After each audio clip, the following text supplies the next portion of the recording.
Well, the next leader of the Catholic Diocese of Sioux Falls takes over tomorrow. Bishop-elect Donald DeGrood will be ordained and installed at 2 p.m. at the Cathedral of St. Joseph. The current bishop, Paul Swain, is retiring after more than 13 years in the role. KELOLAND's Kelly Volk sat down with both men ahead of the change in leadership. Yeah, Bridget, Bishop Swain says church law requires that a bishop turn in his resignation once he turns 75, but he will keep serving until the Pope appoints a replacement. He says it's been a great privilege to be bishop. It's quite exciting. We're at a stage where we can see some of what's coming. One of the most rewarding parts of Bishop Paul Swain's career is the restoration of the Cathedral of St. Joseph. It's just wonderful when people come in and they're just kind of overwhelmed with sacred art. His might shall be exalted. While he's ready to enter a new chapter, there are parts of the role he'll miss.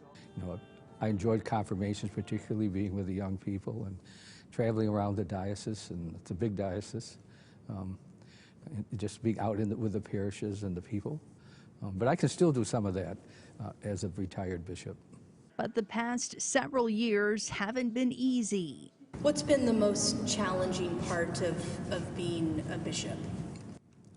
Well, certainly the child abuse issue, very challenging and very sad.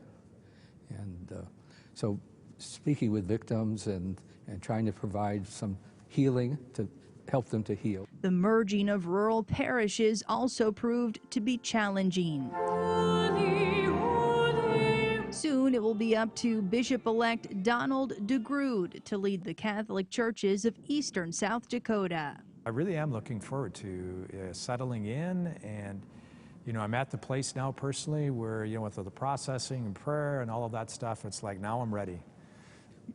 Having somebody have a fresh look at what's going on or how things are being handled or could be handled, the change in the times, having someone new come in, and it's kind of exciting for everybody. Now you can watch the ordination and installation of Bishop-elect DeGrood on KELOLAND.com or MyUTV tomorrow at 2 p.m. Central. And be sure to watch my Eye on KELOLAND on Sunday night when I talk with the Bishop-elect about how he plans to lead the diocese. All right, thank you, Kelly.